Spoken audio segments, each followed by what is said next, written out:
person's not going to want to tell everything they can because they're facing imprisonment.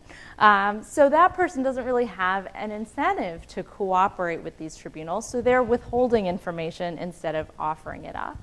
And then a last piece of this is what's fair. So we have an idea of due process in criminal trials. So this is an idea that we have, a principle that we have in US law. It's part of human rights law too. And there are questions about how much of the history, how much of the societal context can be included fairly in judging a particular defendant's innocence or guilt without prejudicing the case against that person. So you would have... Can I ask a couple questions? It seems like we're talking about it fairly theoretically now, but I'm wondering, I think in practice you get today more this kind of geographical division between who does the trials and who's being trialed, and it seems like the global south is more, which is a very politically correct term for a third world. Could you repeat the question? That's what. So the first question is that we have. How does it work geographically? And specifically, I'm interested in the case of Israel, who doesn't really map well into that. Yeah.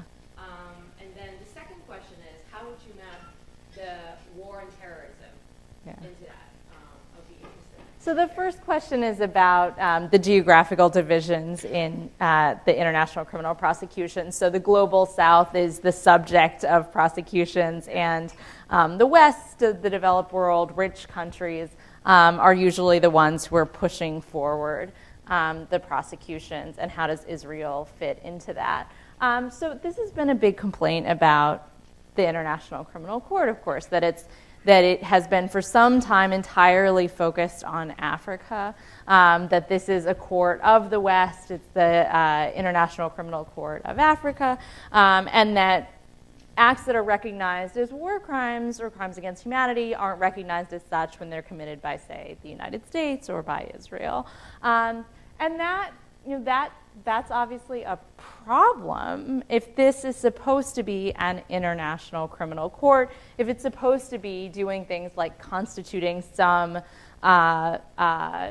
standards of behavior for all of the world, then those prosecutions should also be sort of evenly distributed, or at least looking at what really are the most serious crimes. So the International Criminal Court is not supposed to deal with every crime that happens under its jurisdiction, but is supposed to be looking at the most serious crimes, crimes of some sufficient gravity. And do those only take place in Darfur, in the DRC? No, they don't, right? And this is just a matter of political reality that the United States is never going to be the subject of a prosecution before the International Criminal Court, even if it becomes a party, right? Because it has that veto in the Security Council.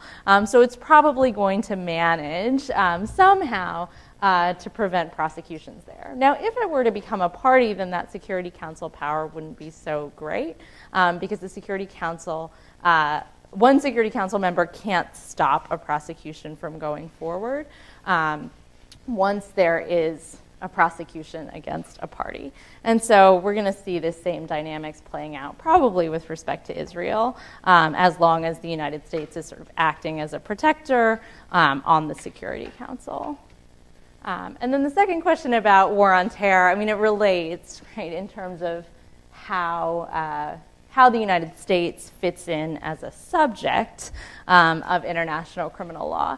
So war on terror issues, they're available. Prosecutions are available under war crime standards, and maybe, depending on what we're talking about, crimes against humanity also. But I think this is where the political realities come in again, where if we're talking about the United States as the subject of a prosecution, then that's unlikely to happen.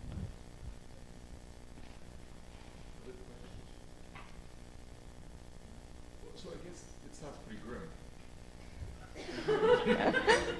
Should international criminal courts be abandoned? I hope not, because then I might be out of a job. Well, it's not really a question. Well, it's sort of a question. If you said, no, if not, what is wrong with this framework for dealing with crimes in question. It talks about, like, I guess it's three. Should international criminal courts be better? What I would see discussed here, and maybe it's on the next slide, is the idea that it forms international norms. That this, regardless of its effectiveness, it creates in the consciousness of the international community an expectation of behavior. So that. I'm just wondering why that's not on here in the discussion. It's a great point, and that is, I think, ultimately what this is about. And it's not identified usually as a main goal of international criminal law because we like to think that those norms are already set. Those norms are already strong. That those norms are already known to everyone in the world, right? So that's the work we've been doing for the last 50 years. I don't think that's the case. And so I think that the tribunals can do this work of continuing to strengthen those norms and inspire belief or faith in those norms. Whether they actually change behavior or not, that's a different question. And that's the question about deterrence. Ultimately, continuing to express these norms, is that going to change behavior on the part of the people who are deciding whether or not to commit these crimes?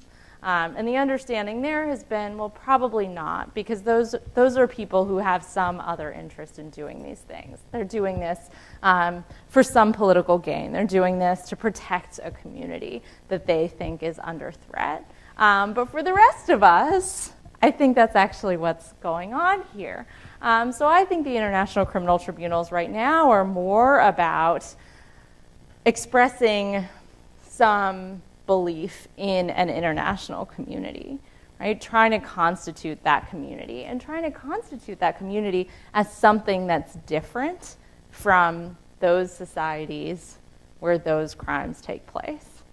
So I think a lot of what this is about, even though we don't say it openly this way, so this is part of sort of my project, is trying to identify that what we're doing is stigmatizing those acts. Right? We might not be convincing people not to commit them,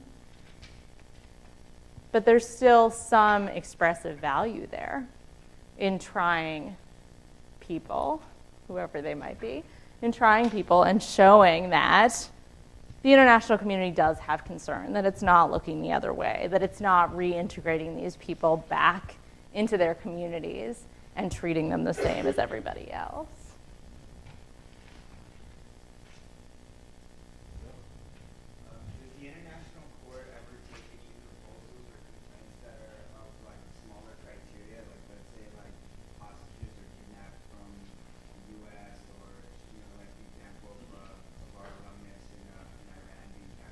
It can only, yes. So the question is, does the International Criminal Court ever take smaller cases like kidnappings of hostages or the case of the individuals from Berkeley who are being tried in Iran for spying?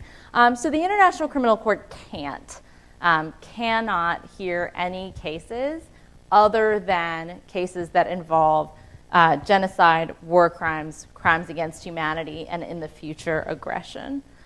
So if a situation doesn't fit into that limited category, it can't hear that case.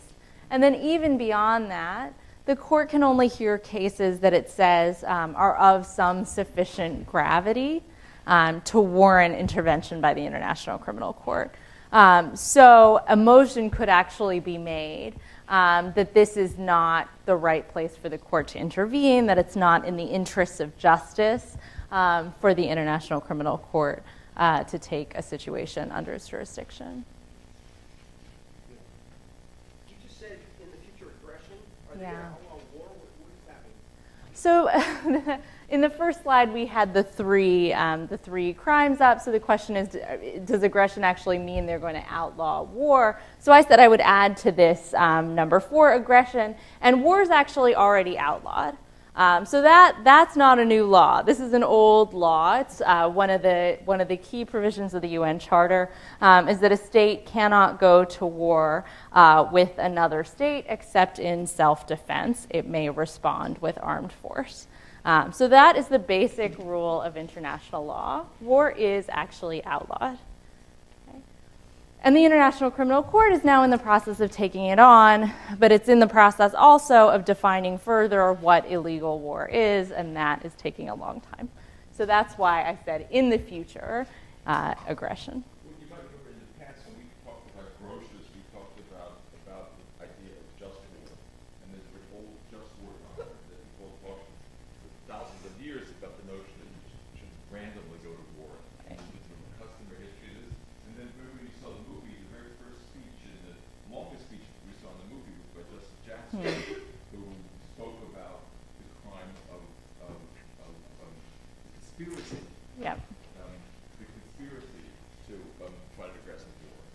And remember, so all these organizations, the genitals, were all conspiring with each other to start this war. And then remember, there were all those sections about Czechoslovakia, about Austria, and the conspiracies to. So that was part of that jurisprudence. Yes. And so it has both a really old history and a Nuremberg history.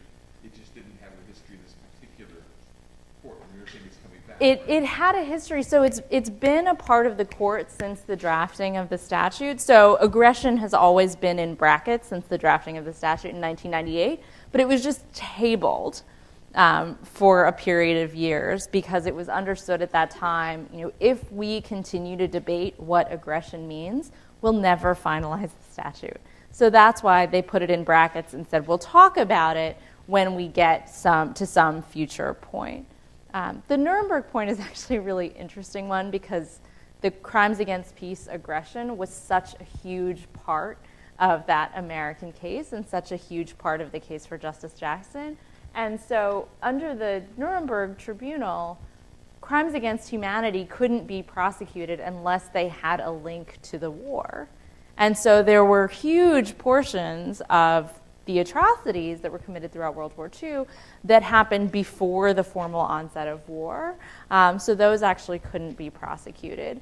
And for a long time, those crimes against humanity, so the Holocaust was seen at the tribunal really only through the lens of war. It was seen as important only because of the war. And now we have a different sense of what crimes against humanity is. We don't see it as having to be linked to war in order to be criminal. So the movie you guys saw is kind of a better representation of the way it was seen then than the way we see it now. Remember how much of the movie? That's interesting. Seeing the movie, how much was spent on the crimes against peace, and how little, relatively speaking, was And spent that's- on the Holocaust, which we think is the worst thing Yeah. to come out of the Second World War. And I think that's just for the reason that Professor Howard points out. The chief American prosecutor was one of the intellectual forces behind this. That was his, I don't know, trial in political direction, right? Yeah, and I think it was also, it was some of what was already sort of grounded in the understanding of what was right and what was wrong. And there was, I think there was some hesitation about criminalizing acts that clearly were wrong, but acts that hadn't been defined as such Well, and in the German case, before the then. last time were actually technically illegal. I mean, they're all, these guys were ordered to do all this. Right. By the legitimate, quote, legitimate government, which they were elected and they were created. So it was dicey, right? It was dicey. It was dicey, and I think linking it to the war made it a little bit less dicey. Because everyone knew that aggressively invading other countries, that was wrong. So everybody could agree on that. And so seeing everything else through that lens made it a little bit easier to prosecute those other crimes. Some of it also, did they read the Koskaniemi piece for today? Did they read the Koskaniemi piece for today? Some of it we hope you did. So for those who read this Koskaniemi piece, there's also a point that's made about the history lesson, the problem of the history lesson coming out of